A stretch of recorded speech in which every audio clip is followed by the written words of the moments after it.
નમસ્કાર, હું કિશોર જોશી બોલું છું. આજે આપની સમક્ષ શ્રીમદ ભાગવતના કેટલાક મહત્વના રહસ્યો વિશે આપણે વાત કરીશું.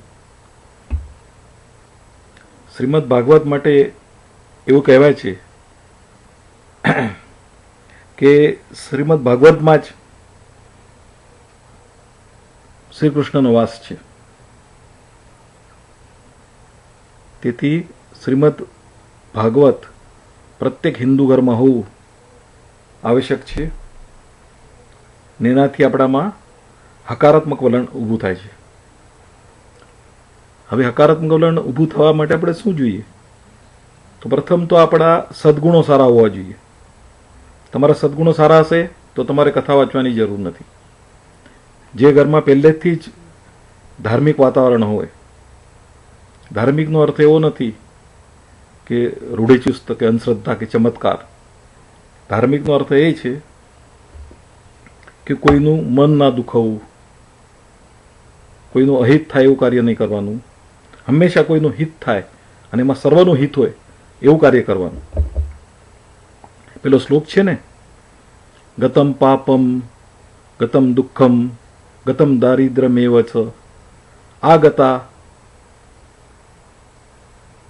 સુખ સંપત્તિ પુણ્યોહમ તવ દર્શનાત. અર્થાત કે તમે કોઈ બી સેવા કરો અથવા કોઈ પણ સેવા કરો, ભગવાનની પૂજા કરો, માનસિક કરો કે મૂર્તિ પૂજા કરો, ગમે તે પૂજા કરો, તમે ષોડોપચારથી કરો, પંચોપચારથી કરો, પણ જ્યાં સુધી તમને પૂજા કર્યા પછી એવું ના થાય કે મારું દુઃખ ગયું, મારો પાપ ગયા, મારું દારિદ્ર્ય ગયું અને મને સંપત્તિ મળી, ત્યારે એ ખરી સુખ સંપત્તિ ગણાય. પણ ક્યારે? તમારામાં ભગવત ભાવ હોવો જરૂરી છે. આપણે કહીએ ને સ્વભાવ, તો સ્વભાવનો અર્થ શું છે? તે સ્વભાવ એટલે જ એનો અર્થ એ છે કે સ્વભાવ એટલે આપણો પોતાનો ભાવ. આપણે કહીએ આનો સ્વભાવ નથી સારો, આનો સ્વભાવ સારો છે. સમજણ પડે છે? કોઈ દિવસ આપણે બીજાને માટે એવું નહીં કહેવાનું કે આનો સ્વભાવ સારો નથી. આપણે આમ આંગળી બતાવી છે ને, આમ આંગળી બતાવી મેં તમને, બરાબર? તો બાકીની આંગળી આ ત્રણ આંગળી ને આ ચોથો અંગૂઠો કોના તરફ ગયા? મારા તરફ ગયા. એટલે પોતાના પર લેવાનું છે. આપણે બીજાને જ્યારે બતાવીએ આંગળી ચીંધીને, ત્યારે આપણે પોતાનો વિચાર કરવાનો, એવું ભગવાને બતાવ્યું છે. તમારું કુદરતી હાથ આમ જ્યાં આંગળી કરો તમે સામે, પણ એ ભગવાન કહે છે ભાઈ તું સમજ, પોતે જે કંઈ દોષ થઈ રહ્યો છે સ્વયં દોષના હિસાબે થાય છે. એટલે સ્વભાવ, ભાવનું બહુ મહત્વ છે. તેથી શાસ્ત્રોમાં કહ્યું છે ને કે જ્યારે તમે ભગવાન આગળ જાઓ છો તો આપણને તો બસ મનમાં એવું જ હોય છે કે આપણે સંસ્કૃત શ્લોક બોલ્યા કે બ્રાહ્મણને બોલાવીને સ્તોત્ર કરી દીધા અને કામ પતી ગયું.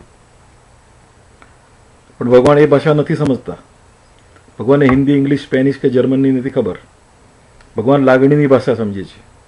કારણ કે એમને 84 લાખનો વહીવટ કરવાનો છે. 84 લાખ યોનિઓનો. એ બધાનો આધાર શેના પર છે?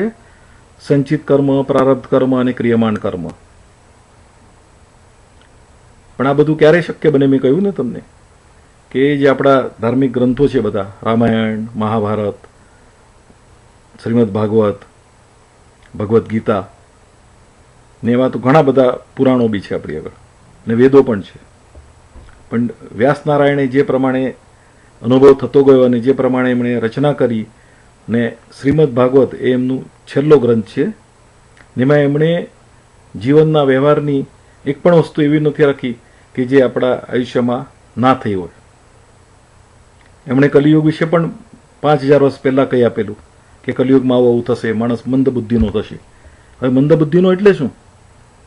તો કે મંદબુદ્ધિનો એટલા માટે કે આપણા શાસ્ત્રોમાં લખ્યું છે કે કરોડ કામ છોડીને તમારે ભગવાનનું સ્મરણ કરવાનું. આપણે છોડીએ છીએ. આપણે પહેલાં બીજા બધા કામો કરીએ છીએ અને પછી કરવાનું છે. એટલે આપણે જે કરવાનું એ નથી કરતા, અને જે કરવાનું છે નથી કરતા, અને જે નથી કરવાનું એ આપણે કરીએ છીએ.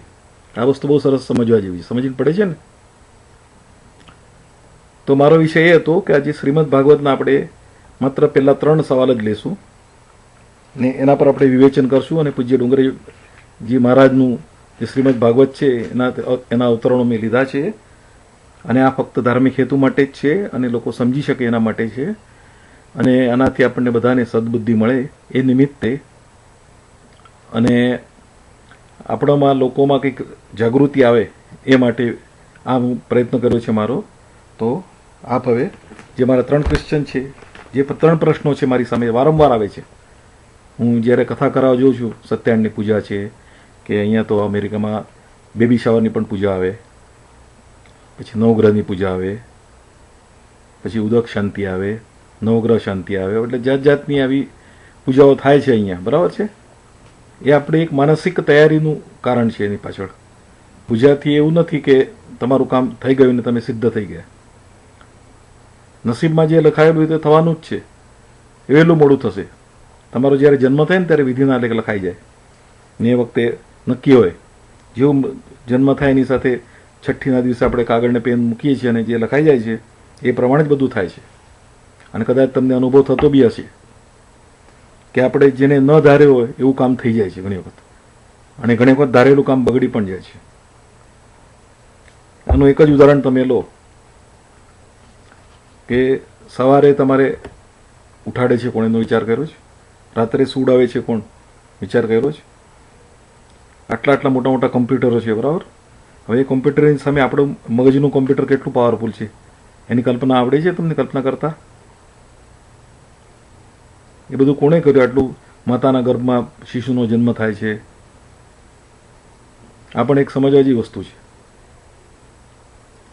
આત્માને શોધવા માટે આકાશ પાતળ એક થઈ ગયા, કશું થયું નહીં. મોટા મોટા દેશોએ આધુનિક રીતે એમની રીતે એમને તપાસ કર્યો પણ કશું મળતું નથી. આત્મા એટલું કહે છે ખરા એ લોકો. એનાથી આગળ જઈને આપણા આઠવલે શાસ્ત્રીજીએ કહ્યું છે એ પ્રમાણે કે અમુક જીવનનો અમુક સમય અંતિમ કાળે આવે, અંતિમ ક્ષણ, ત્યારે કુદરત તમને અમુક ચમત્કાર બતાવે છે. ચમત્કાર બતાવે છે ઇન સેન્સ કે તમે જે સરવાળો કરો એ પાપ પુણ્યનો એ તમને દેખાય નહીં. નેક્સ્ટ તમારો કોઈ જન્મ છે એ પણ દેખાડે તમને, પણ વિધિન સેકન્ડ્સમાં તમારો જીવ જતો રહે. એટલે પેલો જે મરનાર માણસ છે કદી ભૂલી ના શકે કે તમને આપણને કોઈને ખબર ના પડે. એ કર્મના ફળ છે બધા. એટલે હંમેશા સારું કામ કરો અને સારું કામ કરશો તો એનું ફળ પણ સારું મળશે. એવી રીતે અહીંયા આપણે જોઈએ ને ડિસિપ્લિન, આપણા ગવર્મેન્ટના કાયદા પણ એવા જ છે. સેમ આ એક અદાલત છે અહીંયા, એ પ્રમાણે ભગવાનની પણ ઉપર અદાલત છે. તો હંમેશા ભગવાનના અદાલતથી ગભરાવો. એની લાઠીમાં અવાજ નથી, જ્યારે એની લાઠીમાં અવાજ છે. આ લાઠી તમને પડશે ને તો થોડું દુખશે ને પછી પાછું મટી જશે. જ્યારે ભગવાન તો એવી લાઠી માગશે કે તમારે પાછો જન્મ લેવો પડશે. એટલે કે છે ને પુનરાપી જન્મ પુનરાપી મરણમ. તો આપણે હવે વિશેષ આગળ ન જતા આ બીજી એક 3 વસ્તુ જરા સમજી લઈએ કે જ્યારે તમે પૂજા કરો તો પૂજામાં હંમેશા શું હોવું જોઈએ, કઈ 3 બાબતો યાદ રાખવાની છે. તો પહેલાં આપણે જ્યારે બોલીએ દેવીઓને નમસ્કાર કરીએ ત્યારે આપણે કહીએ ઓમ મહાકાલી કે માત કી જય, ઓમ મહાલક્ષ્મી માત કી જય, ઓમ મહાસરસ્વતી માત કી જય. હવે જ્યારે આપણે મહાકાલી માત કી જય કહ્યું એનો અર્થ એ જ આપણે સમજવાનો છે કે કાળનો ભય રાખ. પ્રત્યેક ક્ષણ મૃત્યુની છે. ક્યારે મૃત્યુ આવશે કહેવાય નહીં. તમને મને ખબર છે ક્યારે મૃત્યુ આવે છે? આજે હું તમારી સામે બોલું છું, કાલે યુ નેવર નો હું આવીશ કંઈ નહીં આવીશ, કદાચ જીવતો હઈશ તો પાછા આપણે મળશું આવી રીતે ફેસબુકનો મારફત, બરાબર છે ને? અચ્છા, બીજું છે લક્ષ્મીનું. તો લક્ષ્મી એ શેના માટે છે? ફક્ત પૈસા વાપરવા માટે? એટલું પૈસો સરસ છે નથી. લક્ષ્મીનો અર્થ છે સુખ સંપત્તિ. જે સંપત્તિમાં સુખ છે, ભલે નાનું ઘર હોય પણ ઘરમાં કંકાસ કલહ ના હોય, શાંતિ હોય, તો એ સુખ સંપત્તિ છે. એટલા માટે એને બી યાદ કરવાનું છે ભગવાન કે વાસ્તુ શાંતિ આપણે કહીએ છીએ ને, વાસ્તુ શાંતિ કરીએ છીએ તો ઘણી વખત અમુક સ્થિતિ હોય એટલે માણસ ઘર ના થાય કે જ્યારે થાય ત્યારે એવું અફસોસ થયા કરે કે મારું ઘર નાનું છે નાનું છે. પણ મન હંમેશા નાનું રાખવાનું, મન મોટું રાખવાનું. ઘર ભલે નાનું હોય, મન મોટું હશે તમે બેડો પાર થઈ જશે તમારો. એવી રીતે ત્રીજું મેં કહ્યું કે મહા સરસ્વતી નમઃ. તો મહા સરસ્વતીનો અર્થ શું છે? વાણી પર નિયંત્રણ રાખવાનું છે. વાણી પર નિયંત્રણ ક્યારે આવે? તમે શબ્દો બરાબર બોલો તો.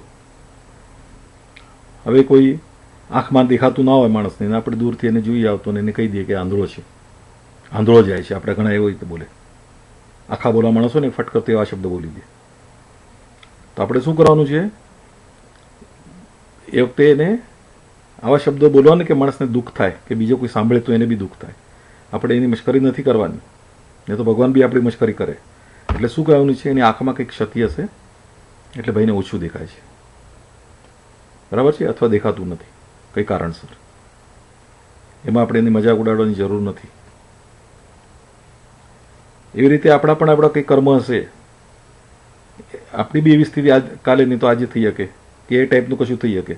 એ લોકો ત્યારે હશે ત્યારે આપણને કેટલું ખરાબ લાગશે એવો વિચાર કરી લેવાનો. એ બી આપણો એક ભય છે, એવી ભાવના રાખવાની. ભાવ મેં કહ્યું ને, જે ભાવ બહુ મહત્વનો છે. તો આ 3 વસ્તુ હંમેશા યાદ રાખવાની છે. ઓમ કાલિકે માત કી જય, એટલે કે કાળને સમય વર્તે સાવધાન. બીજું મેં કહ્યું લક્ષ્મી. લક્ષ્મી ચંચળ છે એવું કે છે, વસ્તુ ખોટી છે. લક્ષ્મીને આપણે જ ચંચળ છીએ. આપણું મન ચંચળ છે, માનવીનું ભૌતિક. આપણે કહીએ છીએ ને સંસાર અસાર છે, પણ મન કેવું છે? માકડ જેવું છે, નચાવે તમને. એ મન જ તમને લક્ષ્મીને ચંચળ છે એવું કહેવા જાય, પણ હકીકતમાં એવું નથી. લક્ષ્મી કદી ચંચળ નથી. અને ત્રીજું શું છે? સરસ્વતી, વાણી અને શબ્દ. ને આપણે જોયું ને કે વાણીથી કર્કશ્ય વાણી થવાથી શું શું થયું?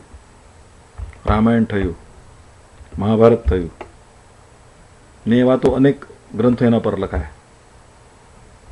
અને કલહ એટલે શું? કલહ એટલે જ કલિયુગ, જે આવી રહ્યો છે અને ચાલી રહ્યો છે, એમ કહીએ તો બી ખોટું નથી.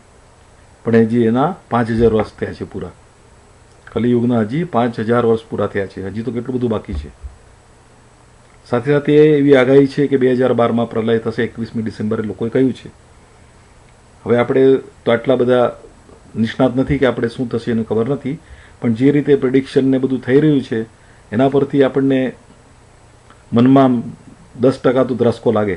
ગમે એવો બોલવાવાળો હોય, મહેનત હોય, કે ગમે તેવો હુશાર માણસ હોય, પણ થોડું 10% તો મન ડગી જ જાય છે તમારું. ભલે 90% ના રહેતું હોય, પણ 10% તો મન બોલે છે કે અત્યારે જે રીતે પરિસ્થિતિ, ગ્લોબલ વોર્મિંગ કહીએ ને, ગ્લોબલ વોર્મિંગ, એ જ્યારે જોઈએ ત્યારે આપણને એવું લાગે ખરેખર આ કશું થઈ રહ્યું છે ખરા. હવે અત્યારે જાપાનમાં આપણે જોયું સુનામી અને ધરતીકંપ બંને સાથે આવ્યા. આ શું ઇન્ડિકેટ કરે છે? આ એ જ ઇન્ડિકેટ કરે છે. હવે એ લોકો માટે તો બિચાર માટે પ્રલય જેવું થઈ ગયું. જેમના ઘરમાંથી જે ગયું તો ગયું. પ્રલય એટલે સર્વનાશ જ. તો આપણા સર્વનાશમાંથી બચવા માટે આપણે શું કરવાનું છે? શ્રીમદ ભાગવતનું સ્મરણ કરવાનું છે, વાંચવાનું છે અને મનમાં ઉતારવાનું છે. ખાલી કથાની જેમ વાંચી નથી જવાનું. તો આ 3 પ્રશ્નો છે મારી સામે. પહેલા એક ભાઈએ પૂછ્યું કે બ્રહ્મ સંબંધ એટલે શું? પહેલો પ્રશ્ન છે. બીજા ભાઈએ પૂછ્યું છે કે સતચિત્ત આનંદ એટલે શું? અને ત્રીજા ભાઈએ પૂછ્યું છે કે પરમાત્માનો અપરોક્ષ સાક્ષાત્કાર એટલે શું? આ ત્રણેય આપણે વસ્તુ ભાગવતમાંથી જ સાંભળીએ. તો પહેલો પ્રશ્ન છે કે પરમાત્મા સાથે બ્રહ્મ સંબંધ એટલે શું? કે આરંભમાં જ પરમાત્મા શ્રી કૃષ્ણને વંદન કરવામાં આવે છે. પરમાત્માને વંદન કરવાથી પાપ તાપનો નાશ થાય છે. શ્રી કૃષ્ણને વંદન કરવામાં આવે છે. પરમાત્માને વંદન કરવાથી પાપ તાપનો નાશ થાય છે. નિર્ભય થવું હોય તો પ્રભુનું સ્મરણ કરો, શ્રી કૃષ્ણનું વંદન કરજો. કારણ કે શ્રી કૃષ્ણ શું છે? પરમ તત્વ છે. પરમાત્મા દયાના સાગર છે. વંદન કેવળ વાણીથી કે શરીરથી નહીં, પણ હૃદયથી કરજો. વંદન છે નથી કરવું, હૃદયથી કરજો. અને હૃદયથી વંદન કરવાથી પરમાત્મા સાથે બ્રહ્મ સંબંધ થાય છે. આપણો પ્રશ્નનો જવાબ આવી ગયો કે બ્રહ્મ સંબંધ એટલે શું. એવી રીતે બીજી એક વસ્તુ પણ જાણવા જેવી છે કે કોઈ પણ કામ કરતા પહેલા પરમાત્માના ચરણમાં વંદન કરો. વંદન કરનારને પરમાત્મા શક્તિ, બુદ્ધિ આપે છે. પરમાત્માની શક્તિ, બુદ્ધિ મળે છે તેની કદી હાર થતી નથી. માનવની હાર કેમ થાય છે? તેને પોતાના બુદ્ધિમાં બહુ વિશ્વાસ છે. માનવની બુદ્ધિ શક્તિ કંઈ કામ આવતી નથી. પરમાત્માની શક્તિથી જ સફળતા મળે છે. પરમાત્માએ આપણા ઉપર ઘણા ઉપકાર કર્યા છે. તેમણે આપણને જોવા માટે આંખ, બોલવા ચાખવા માટે જીભ, સાંભળવા કાન, ચાલવા માટે પગ, વિચારવા માટે મન. અને પરમાત્માના આ ઉપકારો યાદ કરીને તેમને કહો કે હે દન દયાળુ, હું તારો સદા ઋણી છું. શું કહેવાનું? હે દીન દયાળુ, હું તારો સદા ઋણી છું. એવી ભાવના સાથે વંદન કરું. મેં કહ્યું ને, ભગવાન ભાષા નથી સમજતા, લાગણી સમજે છે. એવી રીતે બીજો પ્રશ્ન હતો કે સતચિત્ત આનંદ એટલે શું? તો એટલે સતચિત્ત આનંદ એટલે સચ્ચિદાનંદ, એનું શોર્ટ ફોર્મ કરવા જઈએ તો. ને એ 3 ભાગ છે. એમાં પેલું સત છે. સત એટલે પ્રગટ રૂપે છે, સર્વત્ર આપેલું છે. જ્યારે ચિત્ત એટલે જ્ઞાન, અને આનંદ અપ્રગટ રૂપે છે. હવે દૂધમાં માખણ રહેલું છે, છતાં તે દેખાઈ આવતું નથી, પરંતુ તેનું દહીં બનાવી છાશ કરી મંથન કરવાથી માખણ દેખાઈ આવે છે.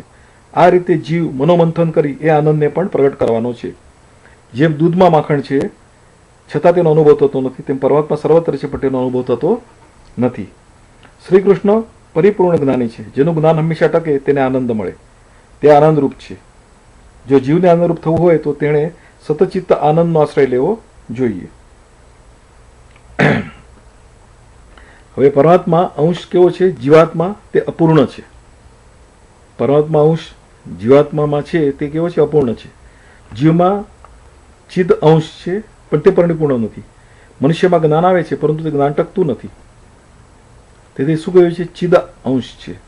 શ્રી કૃષ્ણ પરિપૂર્ણ જ્ઞાની છે. શ્રી કૃષ્ણ 16,000 રાણીઓ સાથે વાત કરતા એ જ જ્ઞાન દ્વારિકા આદિનો નાશ થાય છે ત્યારે પણ એ જ જ્ઞાન. સર્વનો નાશ તો પણ શ્રી કૃષ્ણનો નાશ થતો નથી, કારણ કે શ્રી કૃષ્ણ પોતે જ આનંદરૂપ છે. તો સત નિત્ય છે, ચિત્ત એ જ્ઞાન છે, અને જેનું જ્ઞાન નિત્ય ટકે તેને આનંદ મળે છે અને તે આનંદરૂપ છે. હવે પ્રશ્ન હતો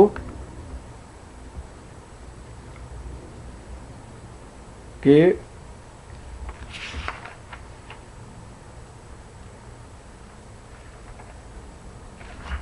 આપણી સામે મારો પ્રશ્ન એ હતો કે પરમાત્માનો અપરોક્ષ સાક્ષાત્કાર એટલે શું? એ પરમાત્મા વિના કશું મળતું નથી. પરમાત્મા જ બધું છે. હું પણ પરમાત્માથી અલગ નથી. એ પરમાત્માનો અપરોક્ષ સાક્ષાત્કાર છે. તે પરમાત્માનો સર્વમાં અનુભવ કરતો કરતો જે એકરૂપ બને છે તે જ પરમાત્મા પરિપૂર્ણ સ્વરૂપને જાણી શકે છે, અને તે જ અપરોક્ષ સાક્ષાત્કાર. હવે મનુષ્ય પોતાના સ્વરૂપમાં સ્થિતિ નથી એટલે તે આનંદ મળતો નથી. પરમાત્મા સંહારને પોતાની લીલા માને છે. ઉત્પત્તિ સ્થિતિ અને લય પરમાત્માની લીલા છે. આપણો જીવ કેવો છે? બહિર્મુખ છે. તો તેને અંતર્મુખ કરવા માટે શું કરવાનું? ભગવાનનું આપણે સ્મરણ કરવું પડે, ત્યારે આ બધી વસ્તુ મળે.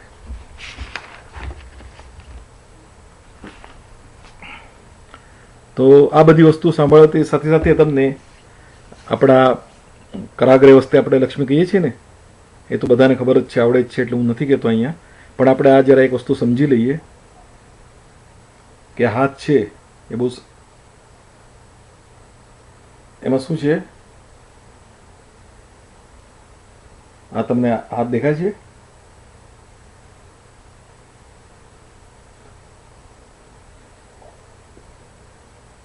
અચ્છા, જો તો હાથ દેખાયો તમને. હવે આ હાથ છે ને, એમાં 5 આંગળી દેખાય છે, બરાબર? તેમાં આ જે અંગૂઠો છે એમાં કયું તત્વ છે? અગ્નિ તત્વ છે. પછી જો આ અંગૂઠાની બાજુમાં કયું છે? તો આ વાયુ તત્વ છે. પછી આ કયું છે? આકાશ તત્વ. પછી આ શું છે? જલ તત્વ. અને આ છે જે આંગળી લાવી રહ્યો છું એ પૃથ્વી તત્વ. તો આ 5 પંચમહાભૂત તત્વો આપણામાં સમાયેલા છે. તો હવે આપણે બીજા ભાગમાં આનાથી પણ વિશેષ જોશું. ત્યાં સુધી આપની રજા લઉં છું. નમસ્કાર.